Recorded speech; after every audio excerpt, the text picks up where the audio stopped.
Hello, it's Scott Manley here, and today, well, I'm looking at EVE Online again. Specifically, I'm looking at the test server, because I haven't been doing many EVE Online videos of late, but it's not like I haven't been paying attention to the game, and the last, basically since FanFest, we have had a lot of releases. Every 6 weeks or so, we have had new updates, which some of them have changed the game quite surprisingly. I mean, you can see here in this forthcoming release, all the icons have been redesigned to make them clearer as to what they are. We have this new beta map icon, which is very fancy. I am out in the middle of NPC nullsec, and there's a reason for this. You can actually see the edge of the map is coloured red. This is nullsec space. You can see the middle is green. This is of course a high security space where people like to live, where they think they're immune from from the conflict that is the scourge of New Eden. But I'm out here on the outer ring for a reason. We're going to come at us. The reason I'm out here is for this new ship. This is the Bowhead. This will be coming in the next release on the 9th of December. And, there's a few stories about this. I'm going to take off and we're going to show you what this is all about, because it looks cooler if we can actually get into space. Okay, so here I am undocked in my Bowhead freighter. This is this is essentially a specialized freighter that's designed for moving other spacecraft around. It is by the Outer Ring Enterprises, which is why I'm all the way out in nullsec. We can just do some show info on it. There is a new skill which is coming, which is going to be Ore Freighter. It requires basically advanced spaceship command, I believe. It gives you bonuses to jump fatigue. It is not itself jump capable, but if you're using jump bridges, then it reduces the effects of jump fatigue for you. You get bonuses to the ship maintenance array and agility. So yeah, if I right click on this and open the ship maintenance bay, I can see I've got a handful of ships in here. We have a Rolk, a Maelstrom, and a Prospect. And a Confessor. The Confessor is the other big ship which is just appearing here. Let's actually just light up the microwarp drive and see how fast this thing goes. Look at that! We're more than doubling the speed of this thing. It is now merely sluggish instead of being glacial. Yeah, so this is by Outer Ring Enterprises, which is an NPC corporation which only exists out in deep space in nullsec. That will be the only place to get the blueprints, which is going to lead to some interesting mechanics on the day that it comes out. So it says, as part of its ongoing program of developing new products for the capsuleer market, Ore has created the Bowhead Freighter as a specialized ship transporter, experienced with ship handling technology used in the Orca and Rorqual vessels, enabled the Outer Ring Development Division to build a ship dedicated to moving multiple assembled hulls at once. Outer Ring Excavations are aggressively marketing the Bowhead as a flexible transport platform for organizing fleet logistics across New Eden, available from authorized Ore outlets. And what they really mean by that is you can get the blueprints out here, but you still have to build them yourself. Like they're not going to be magically appearing on the market. So this will all be, of course, a player-driven enterprise. So actually, let's bring this thing to a halt. Let's spit out some of these ships. So I think you can launch these ships. There we go. Look, launch the ship. See how big they are. Launch a ship from the bay. So these are battleships. You can see I can fit a couple of battleships inside this. And there's a tiny little prospector mining, covert mining ship. And of course, the Confessor, which is the one you're possibly the most interested in. So let's launch this ship, and I'm going to take over this thing. So, oh wait, they've changed all the icons. I'm needing to relearn this. So the Confessor is first in a new line of Tech 3 destroyers. Let's just orbit these targets for now. Says it'll orbit at 1,000 meters. I should probably link my weapons since I haven't done that. I have not been on the test server in a while. The first thing I wanted to do was come out here and take a look at some of this stuff. Not that I actually needed to come out here. I did want to actually start out here because I wanted to talk about the blueprints. Anyway, yeah, this is a Tech 3 destroyer. Now, the Tech 3 cruisers, which are already in the game, are modular ships. So you bolt on different subsystems, different engine subsystem, shield or whatever, armor, defense, offense, I don't know, all that stuff. And in theory, you can make the Tengu can fill all sorts of different roles. The Legion can do all sorts of different roles. The Proteus, they're all capable of filling all these roles. The problem is that after the EFT warriors, right, the ship-fitting nerds, and I say nerds very affectionately because I would spend forever doing this, right, trying to min-max my designs. They figured out, the best fits for the spacecraft. And if a subsystem was needed, great. If it wasn't, then it was practically available for free in the market because you couldn't shift those things, right, if they weren't needed. There were certain, specific roles that worked well, such as the covert interdiction nullified travel fit spacecraft. That was kind of a niche, but then there was the straight up, tanky, defensive, offensive ships. Now, the Tech 3 destroyers are something completely different, and I'm realizing that I might not be able to show you this. Hold on. Okay, well, there was a minor glitch where I discovered that apparently the mode icons, which I was going to talk about, do not appear when you board a ship in space. Consider this a bug report, CCP.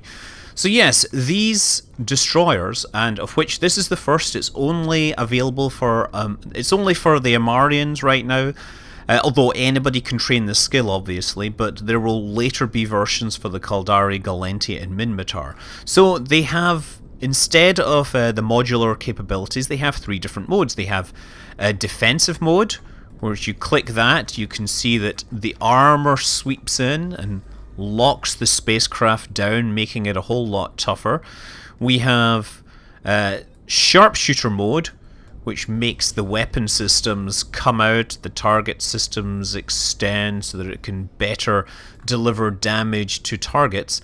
And then we have propulsion mode, which when enabled increases speed by quite a significant margin. If you look at the information page, it explains. So you have obviously your usual bonuses to energy turret damage, activation cost, and reduction to heat, which is often overlooked as an advantage on Tech 3 spacecraft. The overheating capabilities on Tech 3 are, if you can exploit them, you can do stunning things.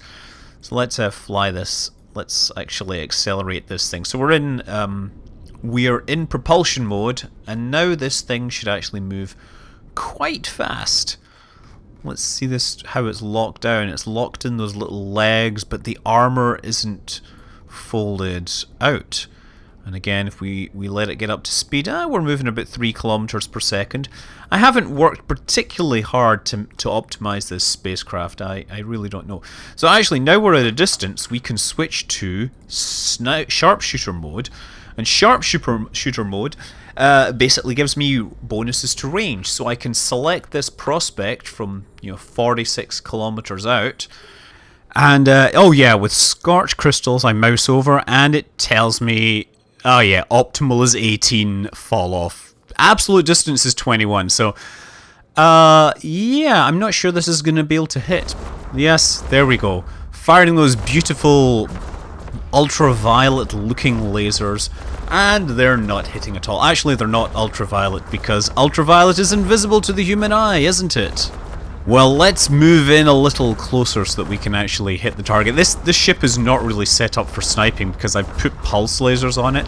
Pulse lasers do have amazing tracking, but the ranges aren't good, and the fall-off distances on lasers are absolutely minuscule, so it's either you're hitting it for full damage or not hitting at all. But, with pulse lasers you can really take advantage of tracking. And we're doing damage to this prospect. The prospect is doomed, and I didn't even look at it. Oh well, so much for that. But yeah, I have fond memories of flying in Apocalypse with pulse lasers, actually taking advantage of the range bonus and the tracking on those weapons to make it hugely, to make it great at what it did. So this is a rock. It has, I can't remember what paint job it has, but it's one of the limited edition ones. I love rocks. They are the most beautiful spacecraft in the game as far as I am concerned. Also, speaking of beautiful ships, they have been making changes to the MOA variants. So the Eagle and the Onyx, I believe, have had some changes to them. I'm not going to show you them here, but pay attention to those nevertheless when it appears. Anyway, I'm not going to make you watch me kill a battleship in my destroyer. Destroyers for a long time were a kind of overlooked class of spacecraft, so it's really good to see this kind of next step happening. They're not going to be huge DPS, but they will have a number of advantages in terms of mobility, so it'll be interesting to see how this stacks up. So yeah, let's actually just take a quick look at the animations again. So we have defensive mode. Everything folds down, you get nice little sounds as all that happens. We switch to sharpshooter mode. Oh, I gotta wait 10 seconds here. And it's good because the animations take about that length of time here. All the plates fold out and we're able to shoot from a distance. And then propulsion mode. I wonder what happens here.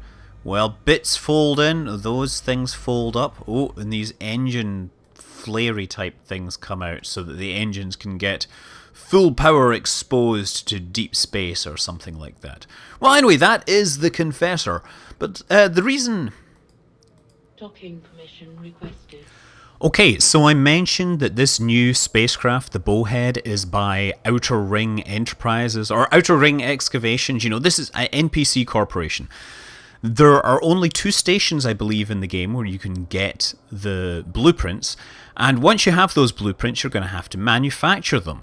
It's an interesting thing going on here. So if you want to find out where Outer Ring are, you can bring up your People and Places menu and just search for OR in capital letters, and it will be under Corporations, Outer Ring Excavation. So I can show info on it. And yeah, you can get the description. A filthy rich corporation that disassociated itself from the Federation when it tried to encroach on the company's riches, or operates mainly in the Outer Ring and Cloud Ring regions where they have mining installations scattered around in hidden locations, grinding out the most valuable minerals on the market. So yeah, you can tell, you can see all this stuff, but yeah, under settled systems, you can see that they only have 2 settled systems, and yeah, it shows you them here. We can actually display them on the map, which I wanted to earlier. And yes, this goes to the old map, whereas if I click on this, it goes to the new map. There we go. That's a whole lot nicer. The new map is a whole lot better. It's interesting that we can, in fact, compare the old versus the new. I know which one I prefer. Of course, I don't necessarily know whether this will work. So, if you want to build this thing, there will be a demand for the Bowhead. Maybe not as huge a demand as some ships, but people always like to have the first ship off the line. They pay a premium for getting it early. So if you want to be one of the first people to supply it, right, to these people that are willing to pay a premium, you're going to have to travel all the way out through all this red space here, right? This is all nullsec space to get out of here. Pick up some blueprints and take them back to wherever your manufacturing base is. And then, I don't know if you saw the blueprint earlier, which is in my inventory here. You're then going to have all these components. Presumably, if you're wanting to get into the Bowhead business, you will have built all of these beforehand, and you will be ready to throw them into a manufacturing line and a manufacturing facility, build it out and deliver it as quickly as possible. Now, the default build time is 17 days, so we can expect, given that this is launching around on December 9th, we can expect these things to come off the production lines just a few days before Christmas, because people will get a speed bonus for being good at manufacturing. There may be teams that can help them manufacture faster, but the very first ones that go on sale, they will be a huge premium. I remember several years ago when the Noctis was brought on the market. Again, it was an ore spacecraft, but this was a salvage ship. And everybody wanted a salvage ship because everybody was just fitting up destroyers with a bunch of tractor beams.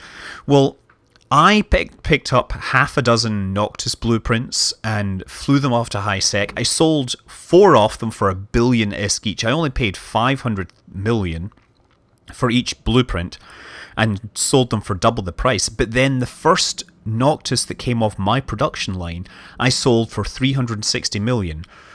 And when eventually the price settled soon afterwards, when it came down to mineral value, it was nearer to 40 to 50 million. So that was a huge markup for that very first one. Now, I'm sure having just heard that, you're interested in actually getting into the day one shipbuilding lottery, hoping to win big. And if you want to do this, it is a hugely dangerous process. You will have to have a lot of cash on hand and you're going to have to take some serious risks. But it was the best thing I ever did in EVE, I think, was my Noctis manufacturing.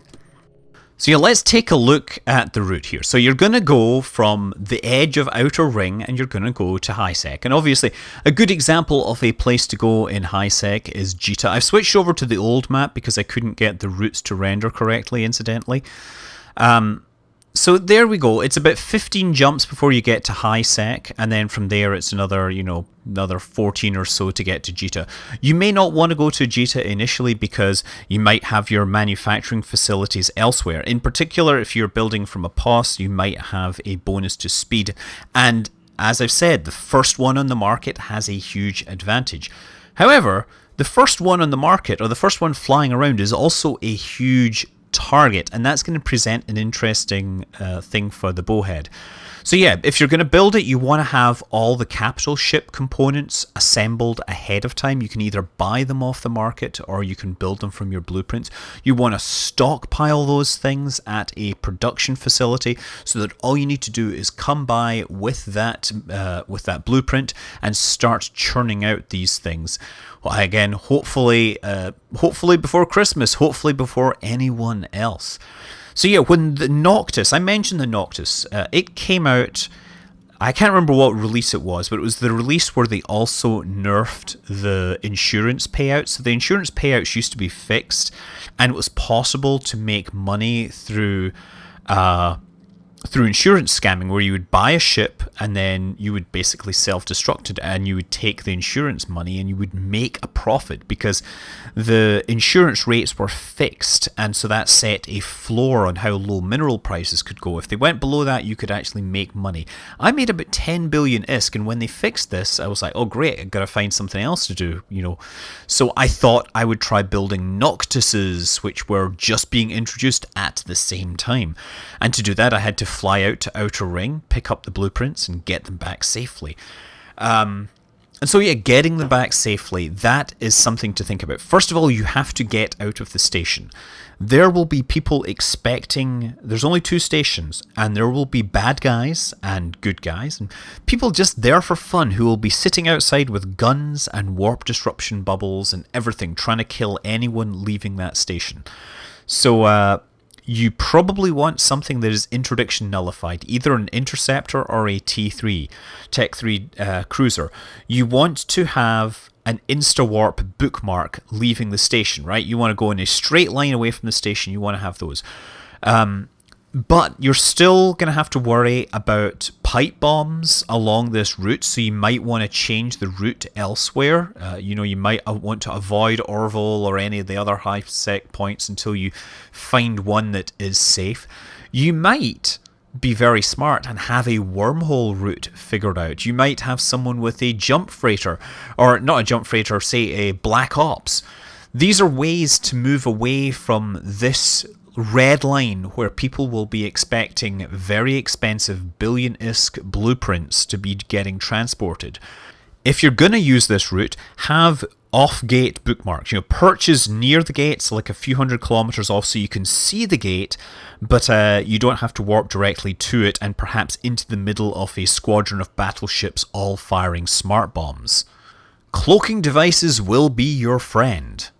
All the same, even the covert ops ships are vulnerable if they're caught inside a bubble.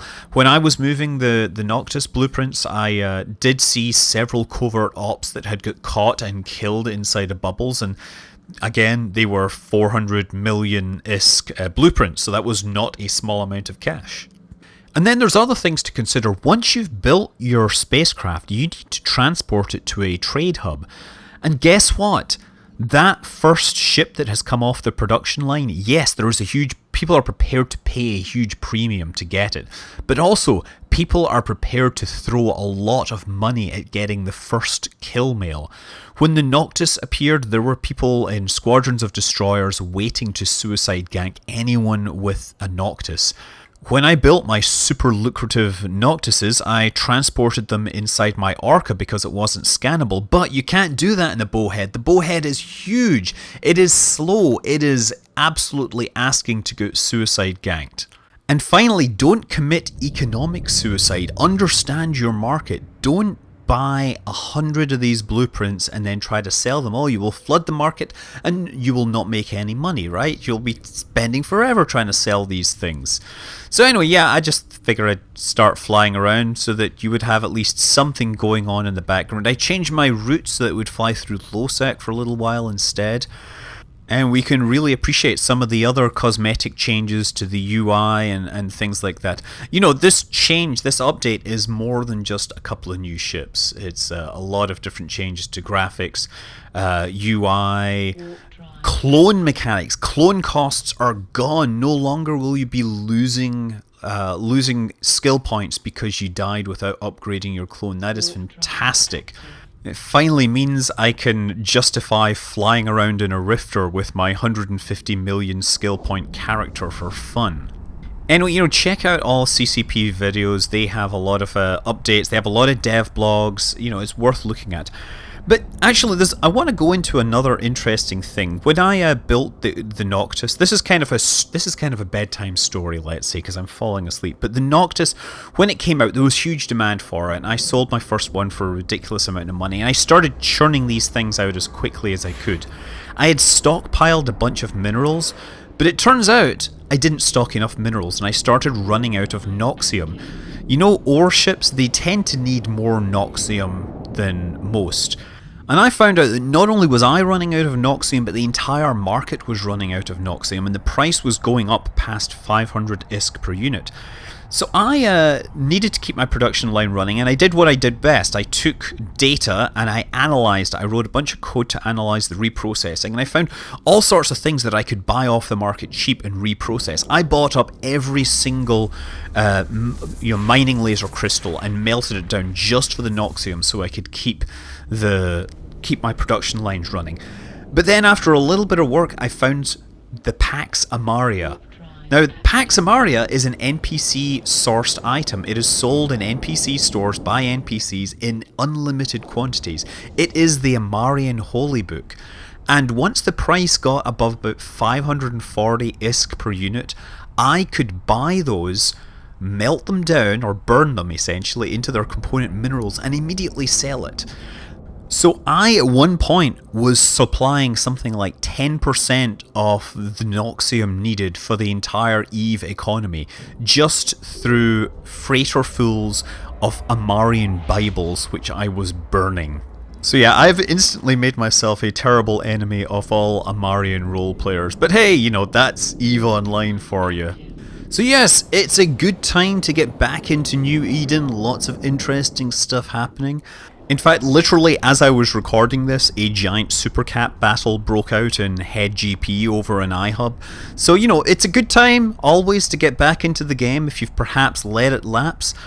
It really has been great to see the fast release cycle that CCP has been doing work so well. And yeah, I'll see you out there. I'm Scott Manley. Fly safe.